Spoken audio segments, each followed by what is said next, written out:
Assalamu alaikum dear students, how are you? I hope so you are fine and you are staying at your homes. So I hope so you are also keeping in touch with your studies. अपनी studies के साथ आप अच्छे से in touch होंगे, अच्छा सा आप लोग पढ़ रहे होंगे और जितने भी लेक्चर्स हैं उनको अच्छे से आप फॉलो कर रहे हैं. सो स्टूडेंट्स, ये आपके पास बहुत ही एक प्रेशियस टाइम है जिसको आप यूटिलाइज़ कर सकते हैं और अपनी स्टडीज़ में इम्प्रूवमेंट शो कर सकते हैं. ऑब्वियसली पहले भी आप अच्छे से वर्किंग कर ही रहे थे और सब कुछ अच्छे से लर्न कर रहे थे, लेकिन अब यह है कि आपके पास ज़्यादा टाइम है. You have plenty of time. तो कोशिश करें कि इस टाइम को आप अच्छे से यूटिलाइज़ करें और इस टाइम को इस तरह से यूटिलाइज़ करें कि आप अपनी स्टडीज़ में कोई ना कोई इम्प्रूवमेंट दिखाएं पहले से ज़्यादा.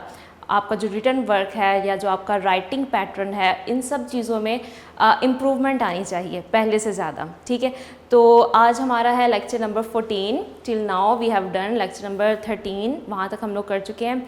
और लास्ट टाइम आपको याद है कि हमने क्या पढ़ा था? हमने the old brown horse poem पढ़ी थी. ठीक है, जो लिखी है W.F. होम्स ने. ये एक पोइट है, अमेरिकन पोइट है and he is also a physician. मैंने आपको इसके बारे में बताया था. तो उसने ये पोइम लिखी है द ओल्ड ब्राउन हॉर्स. इसकी रीडिंग हम कर चुके हैं और आई होप आपने उसके जो डिफ़िकल्ट वर्ड्स हैं वो भी लर्न कर लिए होंगे. एक दफ़ा दोबारा से आपने ये पोइम पढ़ कर देखी होगी. सो आपको याद होगा इसमें 4 स्टैंजर्स थे. एक दफ़ा हम जल्दी से इसको क्विकली दोबारा से याद कर लेते कि क्या था इस पोइम में. 4 स्टैंजा थे इसमें और फर्स्ट स्टैंजा में आपको याद होगा जो फर्स्ट स्टैंजा था वो बेसिकली हॉर्स के बारे में ही इंट्रोडक्शन था कि वो जो ओल्ड ब्राउन हॉर्स है वो कैसा था. He was lame, he was half blind and he was staying in a bar in a fence. वो उस फेंस में रहता था और वो क्या करता था, बेसिकली उसका क्या काम था कि वो डेली लोगों को आते जाते सिर्फ देखता रहता था, क्योंकि अब उसके पास करने को कुछ भी नहीं है. He has become useless. उसका कोई भी पर्पज़ नहीं है लाइफ में. उसको छोड़ दिया गया है, उसके मास्टर ने छोड़ दिया है और एज अ रिज़ल्ट वो क्या कर रहा है? He is just staying in his fence and he is just looking at the world which is passing by. वो सिर्फ आते जाते लोगों को देख रहा है और उसके पास करने के लिए कुछ भी नहीं है. फर्स्ट स्टैंजा में हमें ये बताया गया था. सेकंड स्टैंजा में आपको याद होगा कि सेकंड स्टैंजा में ये बताया गया था कि उसने जो कोट पहना हुआ है वो बहुत ही रफ़ फॉर्म का है, शैगी फॉर्म का है, क्योंकि अब उसकी पहले की तरह केयर नहीं की जाती. पहले ऐसा था कि क्योंकि वो यंग था तो उसका मास्टर उसको बहुत अच्छे से केयर भी करता था और उसको उसका जो हेयर कट था वो भी ट्रिम था अच्छे से. वो उसकी जो बॉडी शेप थी वो थी. लेकिन अब क्या है, because he has become so much neglected, तो अब क्या हुआ है कि उसने गंदा सा एक रफ़ सा कोट पहना हुआ है और उसका जो मास्टर है वो उसको बिल्कुल भी तवज्जो नहीं देता. Because now the master travels in a car. अब उसके पास एक कार आ चुकी है, एक मोटर कार है और वो दिन भर उसमें ट्रैवल करता है और पूरे दिन वो हॉर्स को बिल्कुल भी तवज्जो नहीं देता. ठीक है, थर्ड स्टैंजा में आपने क्या पढ़ा था कि जब भी कोई लवेबल पर्सन उसके पास से गुजरता है, कोई ऐसा पर्सन गुजरता है जो थोड़ी देर के लिए वहाँ पर रुक जाता है और उसको टच करता है या उसको प्यार करता है, थोड़ी सी केयर उसे शो करता है, तो एज अ रिज़ल्ट वो जो हॉर्स है उसको फील होता है कि अब वो पहले की तरह निगलेक्टेड नहीं है. And he felt revealed. ये भी था कि वो साए भरता है, यानी कि आह भरता है और वो पहले से बेटर फील करता है. उसको ऐसा फील होता है कि अभी भी थोड़ी बहुत केयर उसकी है, क्योंकि उसका मास्टर उसकी केयर नहीं करता. लेकिन जो आते जाते लोग हैं, अगर उनमें से कोई रुक जाता है तो हॉर्स फील करता है कि अब वो पहले की तरह निगलेक्टेड नहीं है, बल्कि थोड़ी बहुत तवज्जो उसे पहले से ज़्यादा मिल रही है. और जो लास्ट स्टैंजा था, जो हमारा फोर्थ स्टैंजा था, उसमें पोइट ने W.F. होम्स ने आपको एक एडवाइस की थी, एक नसीहत की थी कि अगर आप किसी ओल्ड एनिमल को देखें या एक ऐसे एनिमल को देखें जो निगलेक्टेड है, जिस पर अब इतनी तवज्जो नहीं दी जाती, तो आप थोड़ी देर के लिए रुक जाएं और उसको 2-3 वर्ड्स कहें, यानी उसको थोड़ा से उसको प्यार से उससे कोई बात करें या फिर आप उसके पास रुक जाएं और उसको प्यार से टैप करें, ताकि वो जो एनिमल है या कोई भी लिविंग थिंग है उसको इतना निगलेक्टेड फील ना हो. तो ये हमारी बेसिकली पोइम थी द ओल्ड ब्राउन हॉर्स. हमने इसकी रीडिंग कर ली थी. तो आज आपका क्या टास्क है? बेसिकली आज आपने करने हैं MCQs. ठीक है, which are at page number 7. उसके बाद आज हम इसकी समरी भी कवर कर लेंगे, वो भी पेज नंबर 7 पर है. अपने नोट्स में से आप ये ओपन कर लें और साथ में हम शॉर्ट क्वेश्चंस करेंगे. जो इस पोइम के ओनली 3 शॉर्ट क्वेश्चंस हैं, I think yes only 3 short questions है, वो भी हम आज इसके साथ में ये अपनी जो पोइम है ये आज हम कंप्लीट कर लेंगे. ठीक है, तो let's open page number 7 from your notes. First MCQs पढ़ते हैं हम students. Choose the correct answer. अब आपको पता है इसमें आपके पास 4 ऑप्शंस आएंगे, आपने उसमें से जो राइट ऑप्शन है उस पर टिक कर देना है या उसको सर्कल कर देना है। तो फर्स्ट हमारा जो MCQs है, the old brown horse has been written by, यहाँ पर आपने पोइट का नेम बताना है जो हमने बार बार रिपीट भी किया था, WF होम्स। ठीक है, so the first option, option A is the right option, उसको आप टिक कर लें या आपने याद करना है। सेकेंड MCQs पर आ जाएं, sometimes a friendly dash will stop. आपको याद होगा ये सेम लाइन, सेम जो सेंटेंस है ये आपकी पोइम में आया था, थर्ड स्टैंजा में ही आया था। थर्ड स्टैंजा की बिगिनिंग लाइन थी, फर्स्ट लाइन थी ये, sometimes a friendly dash will stop. तो एक दफ़ा ज़रा आप देखिए कि कौन सा ऑप्शन राइट होगा। Friendly soul, yes, option number C is right. Friendly soul का मैंने आपको मतलब भी लिखवाया था, friendly soul means loving person. Option MCQs number 3 पर आ जाएं, find out the common noun. Common noun अब आपने फाइंड आउट करना है, द ओल्ड ब्राउन हॉर्स, यानी इस सेंटेंस में द ओल्ड ब्राउन हॉर्स में कॉमन नाउन क्या है। आपको याद होगा हमने जो नाउन वाला लेक्चर आपने लिया था उसमें आपको याद होगा कि हमने कॉमन नाउन की डेफिनेशन भी पढ़ी थी, इसकी काइंड्स भी पढ़ी थी। तो अब ज़रा सोच कर बताएं कि इसमें कॉमन नाउन क्या है, और सबसे पहले ये भी सोचें कि कॉमन नाउन बेसिकली होता क्या है, उसकी क्या डेफिनेशन है। आपको याद होगा एक पूरे ग्रुप को या ऐसी चीज़ को जो सब में कॉमन है हम कॉमन नाउन कहते हैं। सो यहाँ पर राइट ऑप्शन है horse, right, option number C is correct. Find out the common noun, the old brown horse, इसमें राइट ऑप्शन क्या है, हॉर्स, बिकॉज हॉर्स का कोई नेम आपको प्रोवाइड नहीं किया गया, जस्ट हॉर्स कहा गया है जो कि कोई भी हॉर्स हो सकता है। सो ये कॉमन नाउन है। आगे आ जाएं ऑप्शन MCQs नंबर 4 पर, find out the preposition who was fond of me. अब यहाँ पर आपने प्रेपोजिशन फाइंड आउट करनी है, बताना है कि यहाँ पर इस सेंटेंस में प्रेपोजिशन क्या है। इसमें जो राइट ऑप्शन है वो है ऑप्शन B, ऑफ। अब ये क्यों है प्रेपोजिशन, क्योंकि प्रेपोजिशन आई थिंक हमने पहले भी ये MCQs में डिस्कस किया था। प्रेपोजिशन वो होती है जो वर्ड्स में या नाउन्स में या प्रोनाउंस में एक रिलेशन बनाती है, जैसे आप समझ लें कि एक रब्त पैदा करती है। ठीक है, तो इस सेंटेंस में कौन सा ऐसा एक स्पेसिफिक वर्ड है जो रिलेशन बना रहा है वर्ड्स के बीच में, वो है off, right. MCQs number 5, well folks I have had my day, what is the contracted form in the given line. अब ये जो लाइन उन्होंने आपको दी है, well folks I have had my day, ये आपके डायरेक्टली आपके पोएम के टेक्स्ट से ली गई है। इसमें आपने बताना है कि कंट्रैक्टेड फॉर्म क्या है। कंट्रैक्टेड फॉर्म को आप अंडरलाइन कर लें और इसके ऊपर लिख लें शॉर्ट फॉर्म। बेसिकली जब हम कुछ वर्ड्स को शॉर्ट करके लिखना चाहते हैं तो हम ये फॉर्म यूज़ करते हैं जिसे कंट्रैक्टेड फॉर्म कहते हैं। तो यहाँ पर आपने बताना है शॉर्ट फॉर्म कौन सी है। Option C is right option, जिसमें आप देख लें VE अपॉस्ट्रोफी लगाकर उसके बाद VE लिखा हुआ है, जिसे आप वो भी पढ़ सकते हैं आइव। ठीक है, सो यहाँ पर आइव मीन्स आई हैव को शॉर्ट करके लिखा गया है, कंट्रैक्टेड फॉर्म में लिखा गया है। सो यहाँ पे कंट्रैक्टेड फॉर्म क्या है, VE। Option number C is the right option. MCQs number 6, find out the personal possessive adjective in the given line. I have had my day. अब ये जो पर्टिकुलर लाइन है आई हैव हैड माई डे, ये भी आपके poem के text में से ली गई है। अब आपने इसमें बताना है कि पर्सनल पोजेसिव एडजेक्टिव क्या यूज़ हुआ है। Option number C is the right option, my. अब माई क्या है, यहाँ पे पर्सनल पोजेसिव एडजेक्टिव है, यानी जब आपने अपनी पर्सनल किसी चीज़ की पोजेशन शो करनी होती है तो तब हम लोग ये वाला एडजेक्टिव यूज़ करते हैं which is my. Personal possessive adjective हम बेसिकली माई को कहेंगे, राइट। नेक्स्ट आ जाए MCQ number 7, he seems to be saying to all those who pass, what is the simple present form of verb in the given line. अब यहाँ पर ये जो लाइन दी गई है, he seems to be saying to all those who pass, इसमें सिंपल प्रेजेंट फॉर्म क्या है। ठीक है, इस स्टेटमेंट का ये मतलब है कि उन्होंने आपसे पूछा है कि इस गिवन लाइन में सिंपल प्रेजेंट फॉर्म कौन सी है वर्ब की। सिंपल प्रेजेंट फॉर्म को आप अंडरलाइन कर लें क्योंकि ये मैं आपको समझाऊंगी। सिंपल प्रेजेंट फॉर्म जो है वो बेसिकली फर्स्ट फॉर्म को ही कहा जाता है।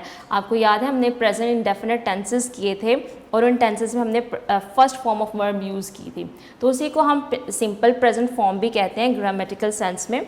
इसे आप अंडरलाइन कर लें और इस पर लिख लें कि first form of verb, right. तो इसमें फर्स्ट फॉर्म ऑफ वर्ब क्या है इस सेंटेंस में, he seems to be saying to all those who pass. अब इसमें seems first form of verb है, सो ये क्या है, simple present form of verb है, right. MCQs number 8, what is the present participle form of verb in the given line. अब इसमें भी आपने क्या करना है, सबसे पहले अंडरलाइन कर लें present participle form of verb. अब लाइन कौन सी है जिसमें से आपने present participle form of verb बतानी है। He seems to be saying to all who pass, इसमें present participle form of verb क्या है students. Present participle form of verb उसे कहते हैं जिसमें आप फर्स्ट फॉर्म के साथ ing पुट कर देते हो, ठीक है। इसको बहुत से students fourth form of verb भी कहते हैं। वर्ब की कोई सी भी फॉर्म जिसके साथ ing आ जाता है उसे हम कहते हैं present participle form of verb. जैसे हमने अभी प्रीवियस लेक्चर्स में अपने प्रेजेंट कंटिन्यूअस टेंसेस किए थे, उसमें आपको याद होगा मैंने आपको बताया था कि वर्ब की फर्स्ट फॉर्म के साथ आपने ing लगाना है, ठीक है। तो यहाँ पर वो जो वर्ब की फर्स्ट फॉर्म के साथ ing लगाया था उसे हम present participle form of verb भी कह सकते हैं। So the right option is saying. क्यों है ये राइट ऑप्शन, क्योंकि इसके साथ से इज़ द फर्स्ट फॉर्म, उसके साथ वर्ब के लास्ट में ing आया है। तो वर्ब की फर्स्ट फॉर्म के साथ जब हम ing ऐड कर देते हैं in the end of the verb, so it becomes present participle form of verb, right. Next आ जाएँ MCQs number 9, a horse who is. अब ये भी सेम डायरेक्ट लाइन ली गई है आपकी पोएम में से, याद होगा आपको। राइट ऑप्शन है लेम, यानी ये घोड़ा जो कि लेम है, लंगड़ा है। MCQs number 10, find out the infinitive in the sentence. अब इस सेंटेंस में जो नीचे दिया गया है इसमें से आपने इन्फिनेटिव जो है वो फाइंड आउट करना है। इन्फिनेटिव को भी अंडरलाइन कर लें, इसका मतलब होता है basic form of verb, right. Infinitive means basic form of verb, या आप ये कह लें या आप ये समझ लें कि फर्स्ट फॉर्म ऑफ वर्ब, वो फर्स्ट वर्ब की फर्स्ट फॉर्म जिसके साथ टू आ जाता है, ठीक है।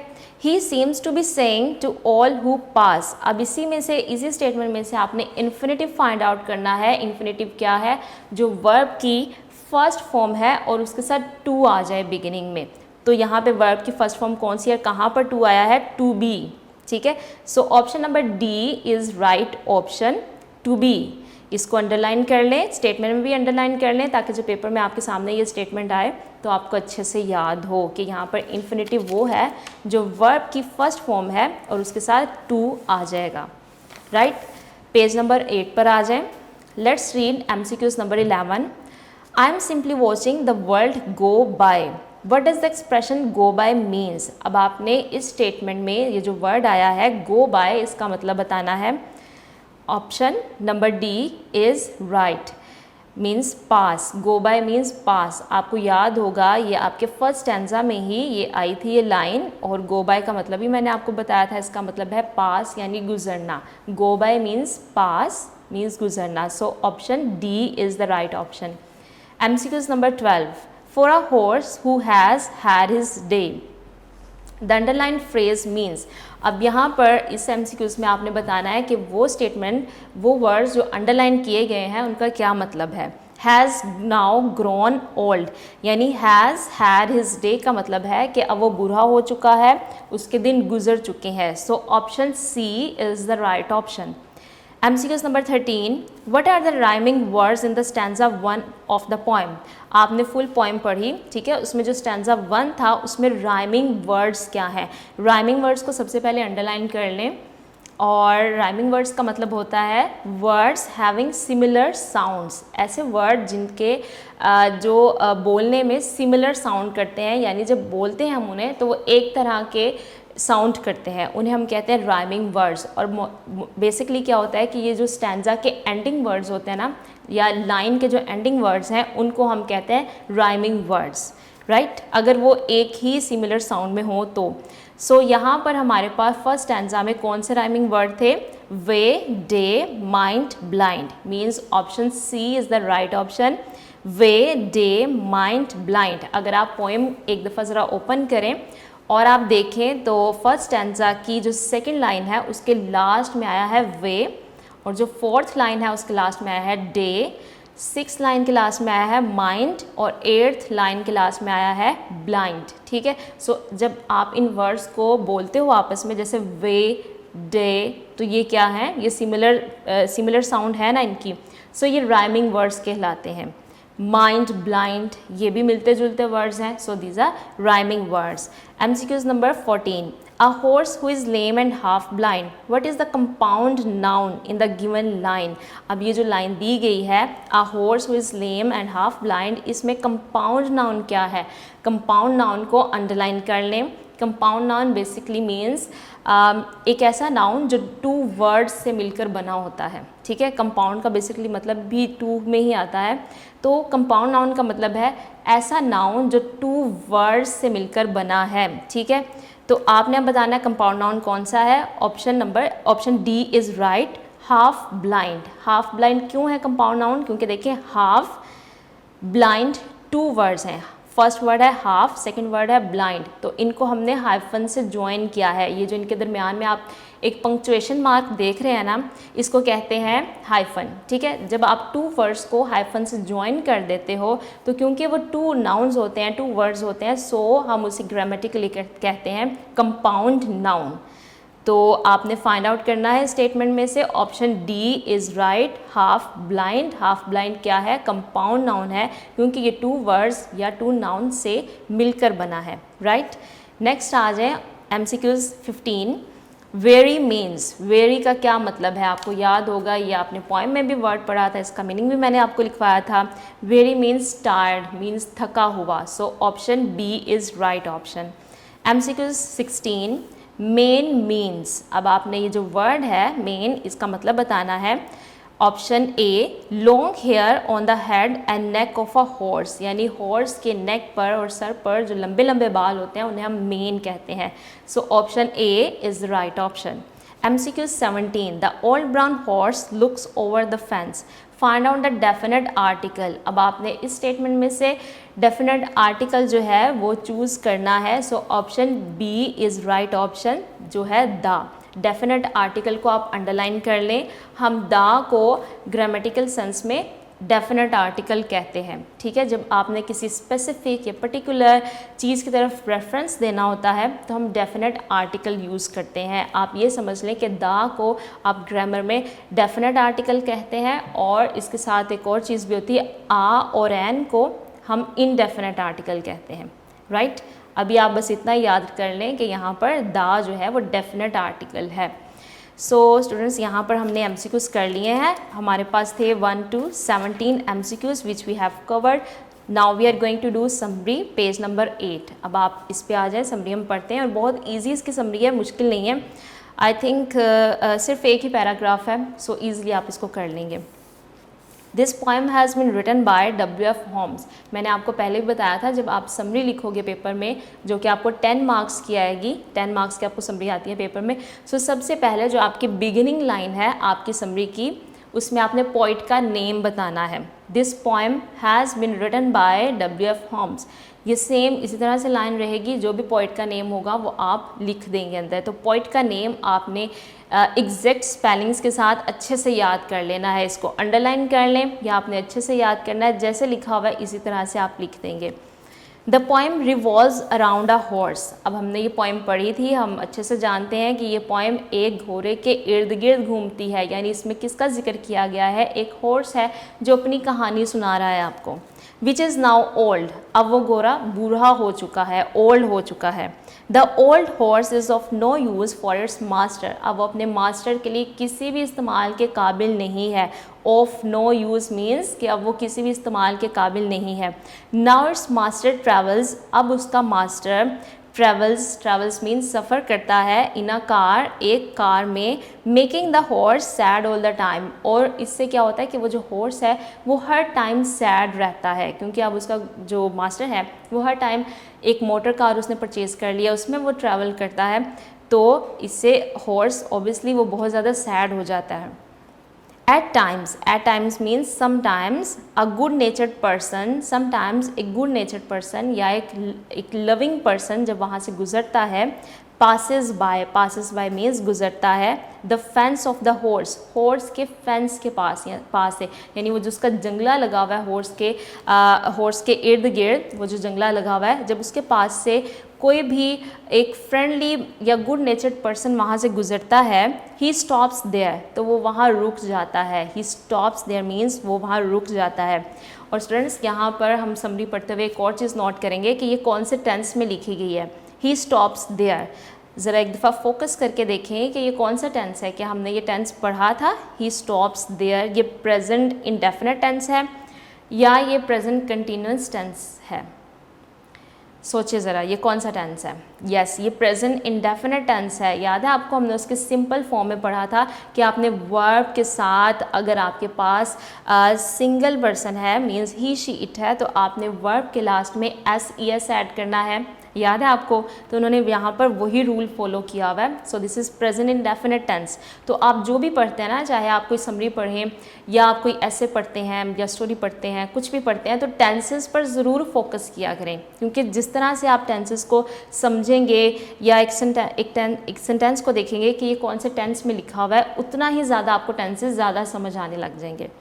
एंड टैप्स इट्स हैंड केयरिंगली, और जब कोई उसके पास से गुजरता है वहाँ रुक जाता है और उसके सर पर, उसके हेड पर टैप करता है। टैप मीन्स प्यार से उसके सर पे हाथ फेरता है। केयरिंगली मीन्स ख्याल के साथ।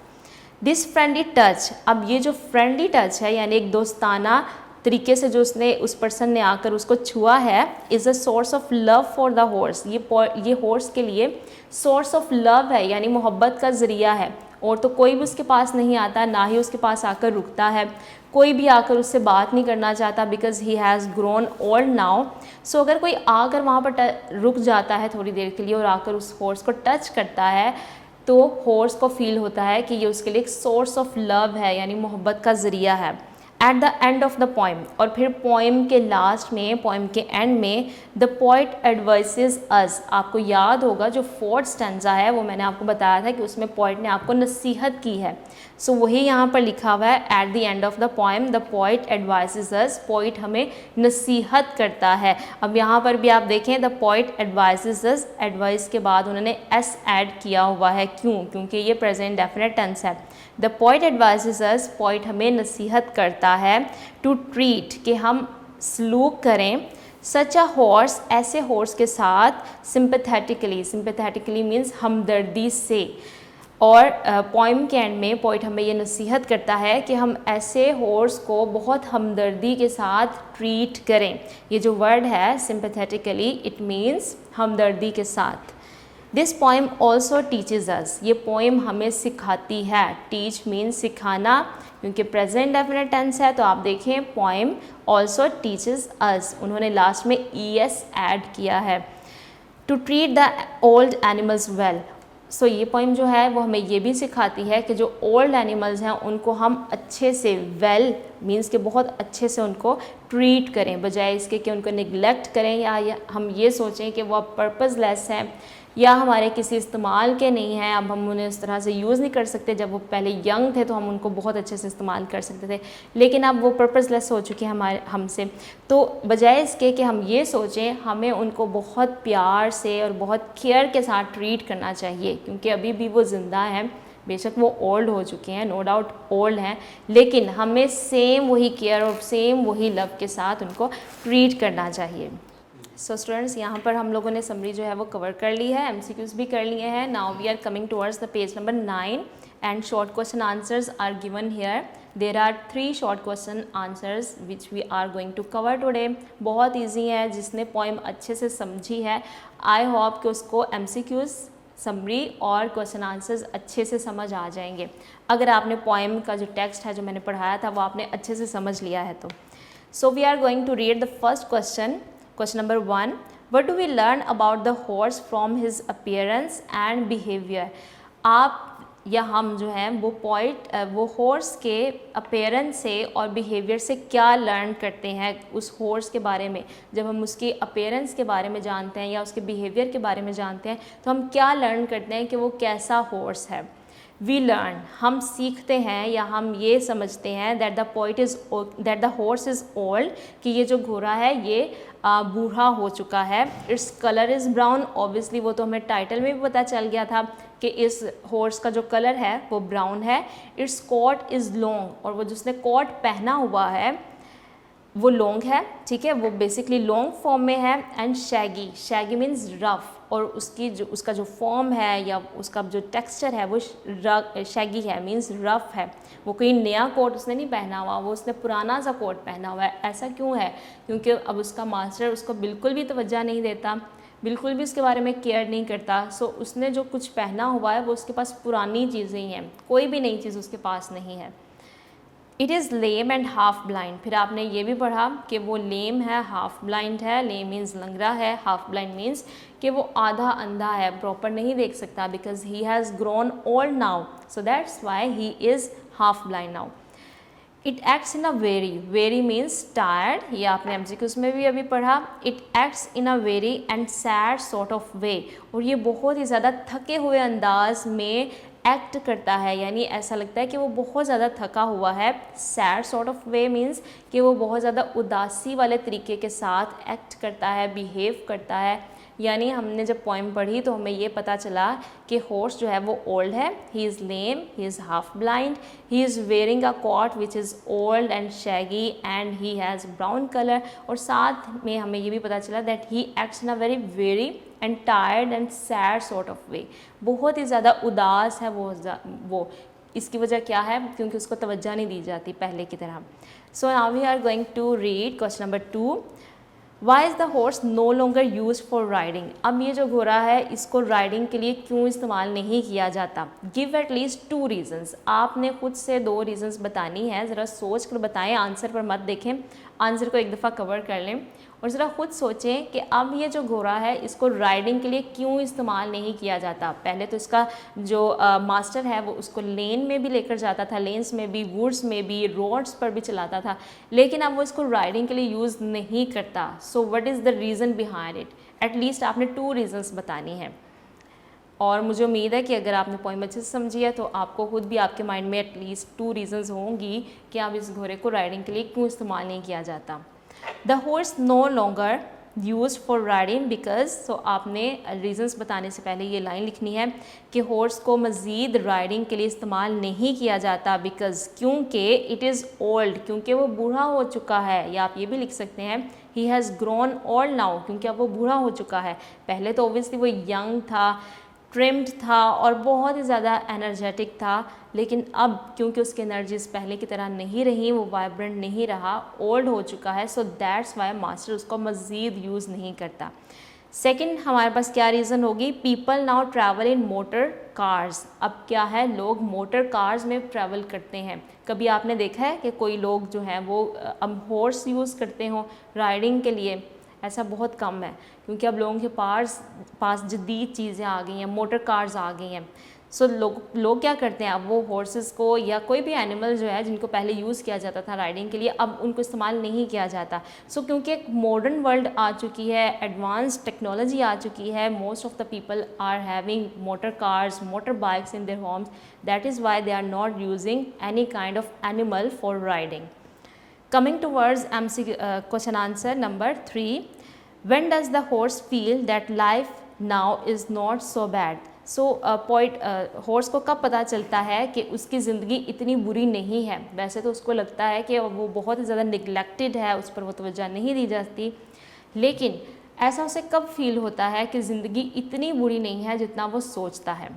आंसर्स पढ़ेंगे। When someone strikes it in a kind manner, जब कोई आकर उसे स्ट्राइक करता है, स्ट्राइक का मतलब यहाँ पर आएगा टच करता है, ठीक है, इसका मतलब ऊपर लिख लें, मीनिंग लिख लें, touch, TOUCH। When someone strikes it in a kind manner, यानी जब कोई आता है और उसको बहुत ही काइंड मैनर में, बहुत ही प्यार के साथ आकर टच करता है, the horse feels that life now is not so bad, तब हॉर्स को ये महसूस होता है कि उसकी ज़िंदगी इतनी बुरी नहीं है।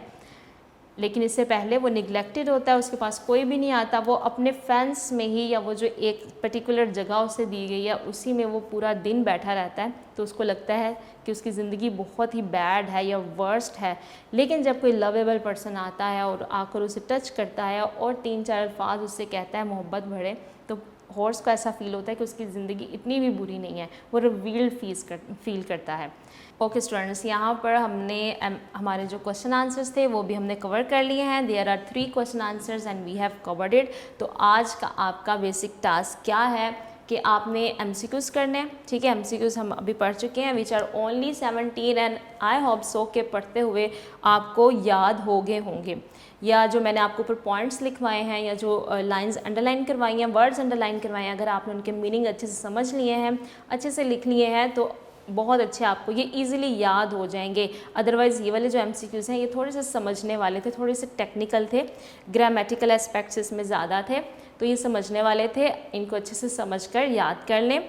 उसके बाद आज हमने की है समरी आपने याद भी करनी है, लर्न भी करनी है, और लर्न करने के बाद एक दफ़ा आपने लिख कर भी ज़रूर देखनी है ताकि आपकी रिटर्न प्रैक्टिस भी होती जाए, ठीक है। और क्वेश्चन आंसर्स आपने 3 किए हैं, ये भी लर्न करने के बाद एक दफ़ा लाजमी लिख कर देखें ताकि आपकी जो मिस्टेक्स हैं वो पॉइंट आउट हो जाए, आपको पता चल जाए कि आपकी जो रिटर्न प्रैक्टिस है या जब आप लिखते हो तो उसमें क्या मिस्टेक्स होती हैं, और उन मिस्टेक्स को आप अच्छे से याद कर लें, या इस तरह कर लिया करें कि नोट्स में ही उनको अंडरलाइन कर लिया करें। जो भी मिस्टेक्स आप जब लिखते हैं आपकी नोटबुक में, जो भी मिस्टेक्स हों, जब आप बाद में उसको खुद से चेक करेंगे तो वो आप नोट्स में अंडरलाइन कर लिया करें। उससे क्या होगा कि जब आप नेक्स्ट टाइम लर्न करोगे या मंथली टेस्ट की या टर्म के पेपर की तैयारी करोगे तो आपको याद आ जाएगा कि मेरी ये मिस्टेक हुई थी, या इस वर्ड के ये स्पेसिफिक स्पेलिंग जो थे इनकी मिस्टेक हुई थी, तो नेक्स्ट टाइम आपकी वो मिस्टेक नहीं होगी, या आप उसको अच्छे से देखोगे कि एक दफ़ा ये मिस्टेक हो गई है तो दोबारा से ना हो।